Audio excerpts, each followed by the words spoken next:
This is what Christians think is going to be happening,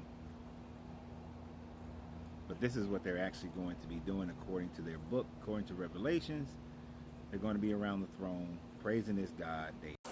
Like many of you, when I was a child, I remember asking my grandmother, what is heaven going to be like?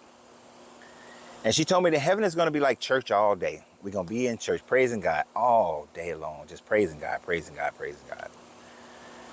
And I remember being about 9, 10 years old, and I was thinking, I don't want to be in church all day. Church all day is hell. And so as I got older, I started conceiving my own ideas of heaven. And I remember when I was chairman of the deacon board and I was a minister over the youth department and teaching the teen church. And I had the teenagers up there one day, and one of the teenagers asked me that very same question. Deacon Reed, what is heaven like?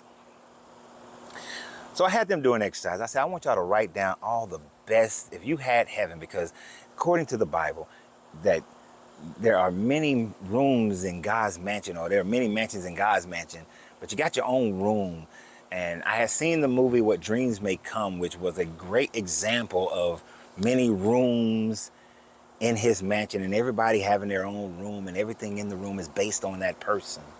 And so I told them, I said, I want you to write all this down and draw, or you can draw it, like everything that would be the absolute best that you can imagine, that if you was in heaven, what would be heaven, like the best place for you to be for all eternity.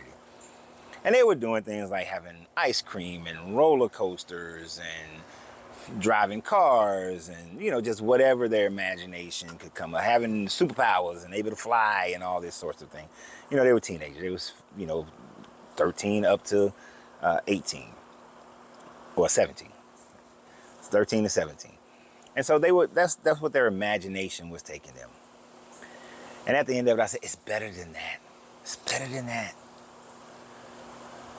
And all the while, I knew a certain part of me was lying to these teenagers, that heaven is absolutely nothing like that, according to the Bible.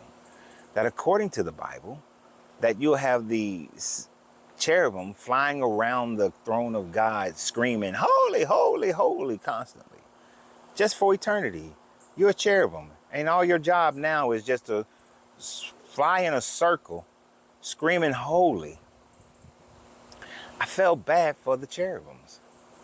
And then as the people whose name was found in the book of life, you are all about this God's throne, just praising this God day and night. That's hell. And the more I thought about it, I started to understand, if this Bible was true, if the books of Enoch were true, if Revelations 20, or is it in Revelation 12? One of them, it's either in 20 or it's in 12, is true, that at some time frame before the creation of man, before the creation of earth, there was a war in heaven. I literally can understand why there would be a war in heaven. You see, I always found it interesting that there's this concept of a war in heaven, because it talks about it in the face of God, in the place of God, when you're in the presence of God, that you will be so enamored that you're just in love and you're just going to want to do all this worshiping. But then I realized that no, this guy must be forcing you to worship, that he has to change your free will in order for you to constantly stay in this worship. Because the first time he did it, when he gave the angels free will, then they chose, a third of them chose not to worship. A third of them chose that any place other than here has to be better. That if all I do for all eternity is fly around in a circle screaming, holy, holy, holy, if all we do is standing around praising you, praising you, praising you, that is hell. What am I praising you for? Because you created me? That's why I'm praising you? That's not enough. It is not enough. My quality of life is not sufficient in order for me to give you some type of constant praise for all eternity.